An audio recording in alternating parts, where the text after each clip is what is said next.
by cyber criminals, cyber criminals who use these phones to attack individuals, to attack organizations, to attack governments in order to have a ransom. So cyber criminals are also using and misusing these phones. One of the areas that I want to really point out our attention is the way that most youths, this phone was to change the lives of youths. But most youths only use the phone to play games and to use social media for social issues, instead of using this phone through the internet to build their future, build their lives. They use it for distracting issues, watching films and so on, which at the tail end they will actually waste their time. So misuse of phone has led to the poor management of time, and people have lost a lot of time by misusing their phones and misusing the gadget that they have.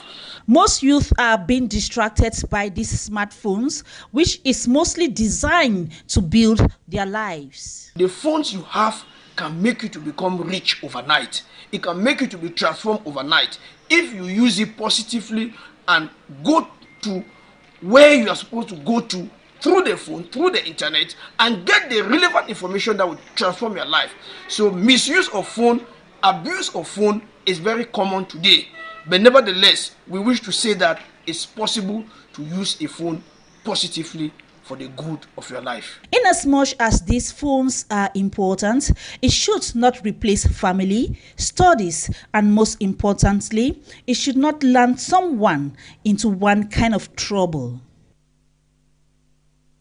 On to one of our major stories. A ghastly road accident has claimed the life of one person along the Tiko-Douala highway between the southwest and the littoral region. This occurred this early hours of today's morning as the third person's vehicle had a head-on collision with a heavy-duty truck that led to the loss of life of the said young man, who happens to be a computer repairer and a business person operating in the southwest region. Details with our reporter on that. The early hours of this Monday morning was a sad one for the family members and friends of late Njumo Cornelius, a computer repairer and business person operating in the southwest region, who succumbed to the cold hands of death along the Tiko-Douala highway as a result of a ghastly road accident.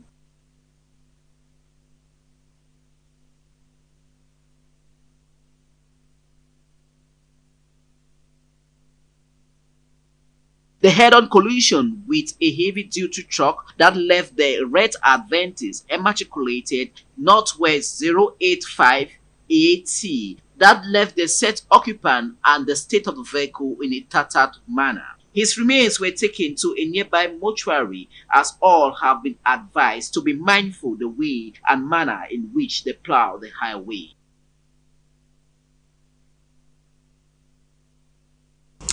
Technology is evolving every day across the globe. As such, educational system in Cameroon is making great stride when it comes to the enhancement of this set ICT gadgets with the introduction of past questions of GCE in the system across Cameroon.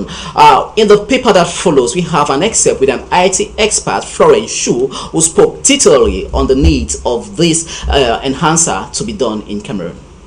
Technology is very essential, particularly in the educational system. It is a plus to students in Cameroon, as they just need to install the app that will expose them to many opportunities. So one of the ways that I see technology has impacted that is that students have access to past questions and answers. If you go, there are different kinds of apps. You can even just search it. If you just Google, go on simple Google. If you don't know anything to do, just go to Google and type past questions GCE. But you see them popping up in the numbers, and you can choose a site and go there. You see, select the ones that have questions and propose solutions, so that when you answer, you can check whether you were thinking in the same line like the person who prepared that marking guide, or what was the variant. In the same line, teachers also have to study, gain skills in technology to balance the equation. Technology has impacted and keeps impacting education. Teachers also need to sit up.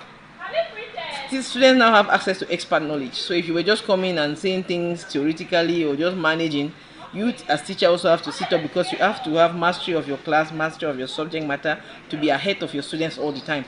So teachers also have access to these technologies and so can get better expertise for themselves and for their students. It is therefore important to introduce technology at the elementary level so that from that little age, the children start gaining skills in technology, hence becoming IT experts in future.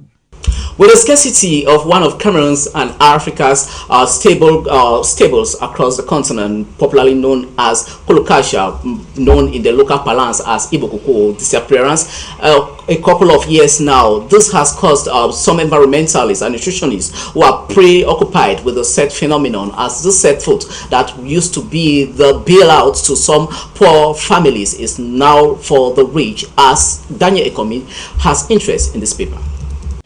Colocasia, commonly called Ibokoko, was originated from Nigeria. The cocoyam that is loved by many is gradually becoming scarce in our Cameroonian markets. The result of this scarcity could be factored by some reasons, as explained by farmers and agricultural experts. Begins with the heavy rains. So it starts growing by June, July. When the rains come, that's when the attack begins. So it's like it's possible to grow the Ibokoko if it can mature before the heavy rains come. Turns that a few years ago, our farmers started reporting the attacks on the Ibokoko, which starts with the leaves, and eventually it affects the stem and then the cornels. Also, the cultivation of this crop is sometimes caused by climate condition. Every crop has an illness, but we have a way that we cultivate it in the northwest. We mulch it 2 times so that it prevents it from any pesticide. And when you do farming in the northwest, I'm talking about Ndop. I'm not from there, but I've been there. That is why I'm doing my cultivation. I'm a young man. I'm a graduate from university of Boya, but that's what I'm doing. I'm doing Ibokoko cultivation. In all, the Ibokoko, as is locally called, still remains one of the best cocoyam many still run after due to its natural taste.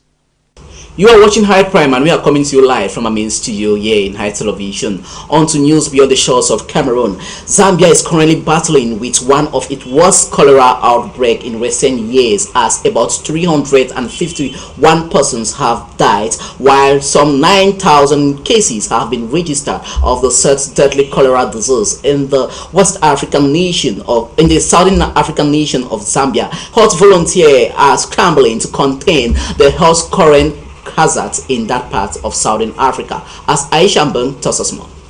Cholera, which is transmitted through the ingestion of contaminated food and water, has drastically known an increase in some African countries these recent years. Cameroon has recorded 19,087 cholera cases between June 13, 2022 and June 12, 2023 across the national territory. As of recent cases in September 30, 2023, Cameroon has recorded 8,426 reported cases of cholera, resulting in 491 fatalities. This is also the case with Zambia, who is dealing with one of its worst cholera outbreaks in recent years, as 351 people have died and nearly 9,000 active cases being registered. They are announcing names here, but not of my nephew.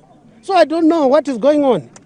Whether my nephew is dead, I don't know. Whether he's alive, is in this, I don't know.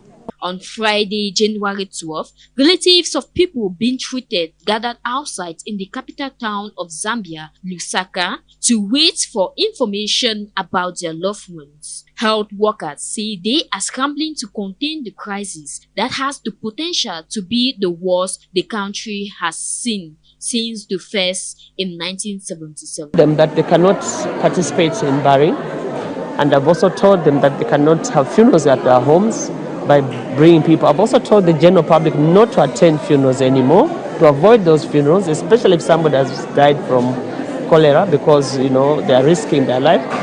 And I think that in the beginning it was a bit difficult, but I can tell you that generally I think the message is President Hakainde Hichilema has urged people to relocate from town to villages as poor sanitation in some densely populated urban areas was a good breeding ground for cholera. The prohibition of funerals and family burials has remained in place. More emergency rules are being brought according to the country's health ministry. Environmental experts have suggested climate change to be responsible for the harsh weather conditions which contaminated drinking water for those living in crowded, poorer areas.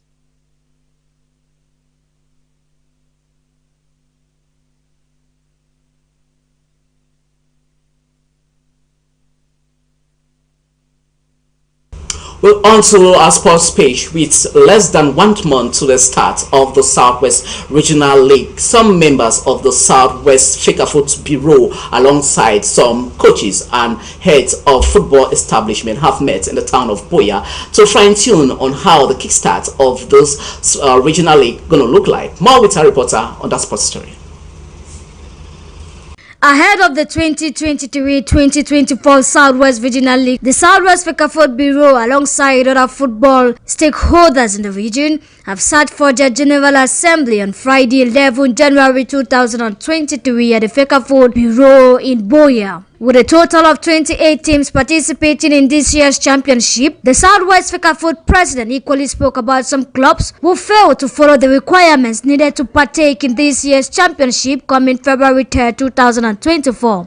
Very important. I must say that there is a circular that the Secretary General of Fecafoot signed and sent out in the I think that was August, September, setting a date for affiliation to be the 5th of November. That was the initial deadline, and by the 5th of November, the same Secretary General of Fecafoot sent another circular setting the deadline for registration to be the 1st of December. And after the 1st of December, these clubs, the clubs that were unable to meet up, normally are supposed to stay out of the thing because they did not respect this circular, and it is imperative for us to accept that if you fail to register on time, the federation has nothing to do. The only thing they are left with is just to respect the text which govern us, because if you don't respect it, it means we are neglecting or not respecting what is binding us. For a smooth run of the league, he equally encouraged all to come together and give the league a positive image. We had to call the stakeholders, the General Assembly members, to come and sit and adopt the start of the season, because that is where I believe the championship starts. Our own Southwest Regional League Championship has started today, and during that meeting we have resolved and accepted that we should start our championship with 28 teams across the region, and also to play on 4 pools with the 2 teams per pool qualifying for the mini interpools, and the last team on each pool should play a relegation playoff with 3 teams should relegate and 1 team should maintain. And these pools will be across the Southwest region, specifically Mene Zone and Fako Zone. And the champion of our region, we said the champion should go to the national interpools and copy the good example of Victoria United and Eyes of Hope Isosa, because we all know the past 2 years Southwest has produced 2 teams successfully, and nothing can stop us, or nothing should stop us to be able to gain another team in the elite division after having these beautiful infrastructures constructed by the head of state, His Excellency President Paul Biya. At the end of the General Assembly, 2 games will launch this year's championship, with Kamani FI against Waspito for the first game, and Istanbul Football Club is going to lock horns with Eleng Sport at 3:30. And these games are all going to be played at the Moliko Mid Sports Stadium in Buea. With our sports story, viewers of High Television, this is where we conclude High Prime for tonight, the 15th of January 2024. Thanks for watching, and good night from our studios.